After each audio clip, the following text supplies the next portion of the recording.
شكرا سي الرئيس الزول راه نزوارو هاد السنين لاسوسياسيون لا بي ام ام نصفرو تنسمو بزاف المدال خوسيقر راه السنين خوسي مون امي متاكلينو السي الحسن donc ça me fait passer la caisse Francis. Donc je vais commencer par remercier tout d'abord donc mon ami c'est Hassan Ouri et l'association donc l'AMPP donc de Sfo. Permettez-moi aussi de dire mon témoignage donc de respect, de reconnaissance, de gratitude au professeur Ibrahim Ardi qui est très présent, qui est présent ici et avec donc lequel j'ai travaillé et sous sa direction donc depuis 1997. Donc on a beaucoup appris avec lui et donc je tiens à lui rendre un hommage vivant, professeur qui est pour nous tous donc un modèle aussi, une source d'inspiration. Donc je vais aborder la célébration du Nouvel An à Mazir et toutes les pratiques festives qui lui sont inhérentes d'un point de vue général. Donc je précise tout de suite que je ne suis pas historien, je ne suis pas anthropologue, je ne suis pas antiquisant, puisqu'il s'agit ici donc d'un événement qui appartient à l'histoire antique, la victoire de Chéchan sur premier et la fondation de la première famille. Donc c'est l'événement historique qu'on est en train de célébrer. Donc je vais essayer de parler de façon générale donc de ce legs culturel, de ce patrimoine immatériel qui est considéré comme une sorte de point névralgique de notre personnalité de base, de Nord-Africains, pas uniquement donc de Marocains. Et donc il s'agit ici d'une composante essentielle, composante fondatrice, instauratrice de notre imaginaire collectif et de notre patrimoine immatériel. Cet intérêt s'explique aussi par des raisons subjectives qui sont scientifiquement légitimantes, se rapportant au sentiment d'appartenance viscérale et organique qui nous lie à cette terre ancestrale et à sa mémoire millénaire. La résurgence donc de certaines pratiques culturelles et leur réactualisation doivent, à notre sens, s'appréhender face au processus d'érosion et de désymbolisation inexorable de l'univers traditionnel, suite au processus donc d'éparpillement social et spatial de la paysannerie qui a commencé il y a un siècle, et l'effritement donc des structures qui ont servi de réceptacle pour ces pratiques culturelles. Cette mise au jour et au goût du jour donc d'une pratique ancestrale renvoie à une volonté de conjurer la décadence et l'aliénation de la modernité avec les dynamiques de standardisation, d'uniformisation, de nivellement, de ratissage, en un mot d'appauvrissement de la diversité de la culture humaine. À travers la revitalisation de certaines formes de notre patrimoine immatériel, présentant un potentiel de convertibilité sémantique, on se réapproprie notre identité originelle et partant, on revendique, comme l'a dit mon collègue et ami, l'autochtonicité et l'organicité des valeurs culturelles berbères profondément enracinées dans la terre ancestrale. On revalorise les vieilles sagesses, les formes traditionnelles d'entraide en condamnant la solitude, la dégradation des solidarités anciennes, le triomphe de la logique quantitative, les valeurs de l'abstrait et les mentalités productivistes et consuméristes. Bref, c'est aussi et peut-être surtout rappeler que le mythe du progrès pourrait impliquer aussi parfois, sinon souvent, des régressions. Donc ce sont ces présupposés méthodologiques et théoriques d'ordre général qui vont déterminer et gouverner ma réflexion, essentiellement culturelle et patrimoniale. Elle emprunte aux autres champs disciplinaires, prend en charge leurs acquis, investit leurs apports pour les capitaliser, les fusionner dans une méditation générale. Quand j'étais invité par mon ami M. Hassan Ouri pour préparer cette communication, dont les actes seront, m'assurait-il, publiés, il a beaucoup insisté sur le caractère scientifique et académique qu'on devrait donner à nos interventions. Cette recommandation, qui traduit un souci d'honnêteté scientifique de la part donc, de Silson, suggère aussi de façon implicite, parce que tous les discours, ils ont un non-dit, et parfois le non-dit est plus important, plus pertinent que le dit, que l'exprimé. Donc, contient c'est-à-dire le non-dit dans cette recommandation, c'est l'idée que ce sujet contient aussi une portée polémique certaine, et aussi il est souvent englué dans l'emprise d'une doxa, d'un logos dégradé, d'un sous-discours qui frise parfois la psychologie des foules. Surtout quand on invoque le rôle assuré par les réseaux sociaux et les médias, qui jouent un rôle essentiel aujourd'hui au Maroc en tant que levier et relais du débat public. Ce sont en effet des caisses de résonance, des amplificateurs qui éproutent le débat national, en lui donnant davantage de retentissement, en impliquant davantage le citoyen, en déflorant certains tabous, des blocages psychologiques qui entravent la démocratie dialogique et l'engagement de réflexion collective sur des questions essentielles au sein de la société. En effet, l'agora médiatique virtuelle, ne reconnaissant pas les hiérarchies et les positions, contribue à l'émergence de nouvelles modalités de participation citoyenne dans le processus de la prise de décision publique.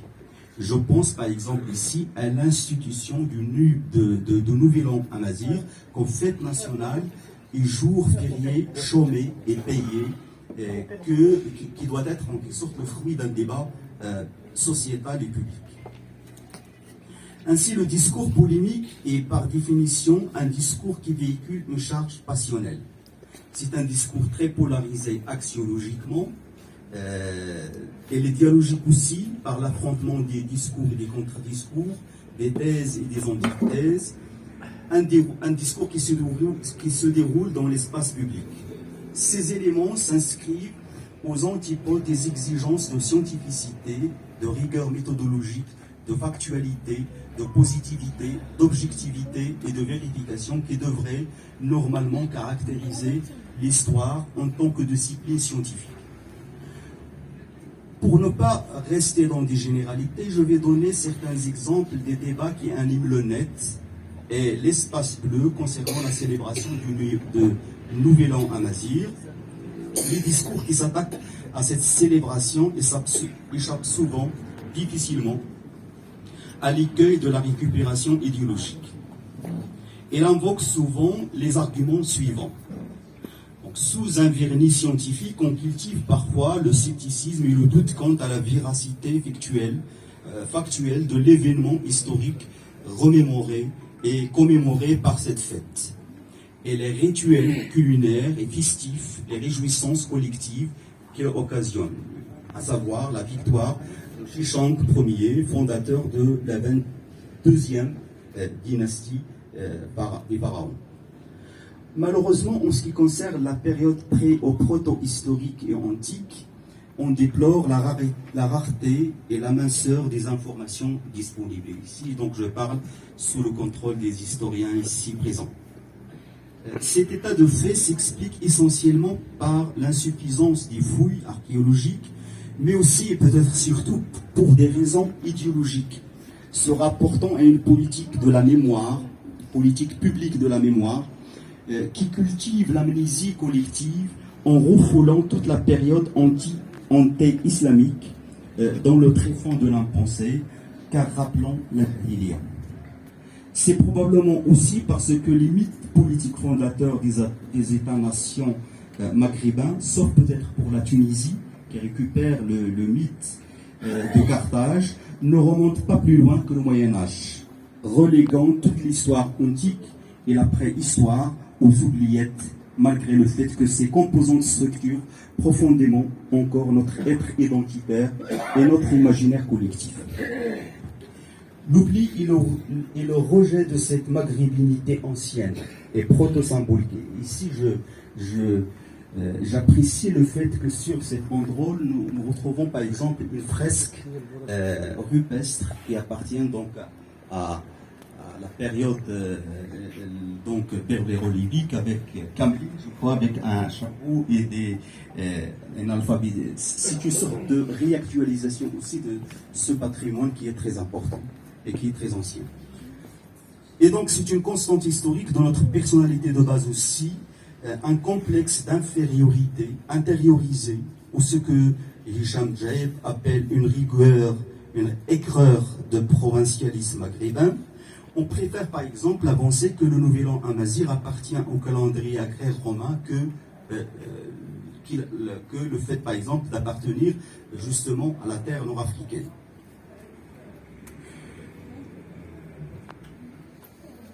Il faut donc, à mon avis, se réapproprier toute cette profondeur civilisationnelle, pas uniquement par les académiciens, la société, le peuple, mais aussi par l'État, à travers sa politique culturelle et sa gestion publique de la mémoire nationale. C'est là, à mon avis, l'un des messages de cette célébration du Nouvel An amazigh, assumer et prendre en charge toutes les permanences et les constances qui se trouvent au soubassement de notre être identitaire. Cela ne veut pas dire, bien sûr, plaquer d'une façon mécanique des schémas idéologiques contemporains sur des périodes lointaines, parce que l'histoire n'a jamais été esclave de l'actualité. Donc, comme je disais tout à l'heure, je ne suis pas spécialiste en la matière pour discuter l'événement du mythe Chichnaq qui structure notre imaginaire, indépendamment donc de la véracité et de la factualité véridique et positive de sa geste. Un mythe est un récit fondateur, instaurateur, fictif et fantasmagorique, c'est vrai, mais contient paradoxalement pour vrai, car on y croit. C'est pour cette raison que Mircea Eliade dit que le mythe est une histoire vraie, car il se réfère toujours à des réalités. La véracité du mythe tient à sa fonction identitaire, intégratrice en ce sens qu'il structure un sentiment d'appartenance à une collectivité, à une communauté, et sert de ciment idéologique et culturel qui procure plus de cohésion sociale. On appartient à la même entité quand on croit au même récit. Et l'histoire humaine est bourrée de récits. C'est pour cette raison qu'on devrait donner de la primauté aux aboutissements mythiques qu'au point de départ événementiel. Vrai ou faux, le mythe est une réalité en soi. Gilbert Durand dit que le mythe est le socle anthropologique sur lequel s'élève la signification historique. Pour lui, c'est bien le mythe qui rend compte de l'histoire et non pas l'inverse. C'est pour cette raison d'ailleurs que le rayonnement d'un message, d'une culture est aussi tributaire de l'efficacité de son appareil de mythification. Ainsi, un mythe pourrait hiberner longtemps et renaître en délogeant d'autres mythes. C'est dire que le mythe devrait être appréhendé dans une optique utilitaire en tant que force symbolique, en tant que représentation vivante et en tant que construit, réapproprié et rajeuni selon les époques. C'est pour cette raison que nous devrons rappeler que l'identité culturelle aussi est une dynamique évolutive par laquelle l'acteur social donne sens à son être en reliant le passé, le présent et l'avenir. L'identité n'est jamais donnée, installée et achevée une fois pour toutes. Elle est toujours construite et à construire dans une certitude plus ou moins grande et plus ou moins durable. L'identité n'est pas une réalité figée et statique, elle évolue par ses propres processus d'identification et de rejet. D'autres discours cultivent une vive répugnance à la résurgence de certaines célébrations et fêtes taxées d'hérétiques ou comme pour le Nouvel An amazigh, de païennes, d'apostasie. Toutes les célébrations des moments clés de l'année, donc des équinoxes, des solstices, et des événements météorologiques et astronomiques ont été des fêtes pré-monothéistes qui célébraient la vie, la joie de vivre, la gaieté, l'harmonie avec la nature et qui ont été récupérées par les religions. Sur la fête de Noël, par exemple, se cache la célébration pré-chrétienne du solstice d'hiver. Halloween est une fête celtique païenne. 6 voix qui représentent l'orthodoxie religieuse, où émanent souvent donc de certaines formes de religiosité exogène et importée, et qui essaie donc d'exercer une sorte de tutelle et de magistère symbolique sur les consciences. Donc ces gestionnaires du sacré, profitant de sa rente matérielle et symbolique, oublient ou ignorent que ces pratiques culturelles reposent sur des substrats cognitifs et des structures mentales profondes. Il oublie aussi que la civilisation islamique a été érigée par plusieurs affiliés et dont la genèse a été un long processus de fermentation de plusieurs cultures, arabes, iraniennes, amazighes, négro-africaines, turques, et j'en passe. C'est dans cette optique que le philosophe tunisien Abdouhab Bouhdiba considère par exemple que l'islamisme, c'est le dos tourné à l'islam. Il ajoute plus loin, la route de la soie, c'est l'islam. La route des épices, c'est lui. La route de l'or, c'est lui aussi. La route des esclaves, hélas, encore lui. J'invoque ici, à titre d'exemple, l'incapacité d'un régime théocratique, par exemple, comme la République islamique iranienne, d'extirper la célébration de Nowruz, par exemple, de la fête, en tant que commémoration de solstice à tonalité païenne. Les Berbères, par exemple, aussi, ont choisi le malikisme, malgré donc certains réduits ibadites dans le Mzab algérien, dans le Zabat en Tunisie et dans le Nfoussa libyen, car c'est une école qui accorde plus de place à la coutume comme source de législation. Donc il a été à même d'intégrer le particularisme culturel et la pratique amazigh du droit qui dure et perdure car ayant de puissants ancrages dans le muscle culturel nord-africain.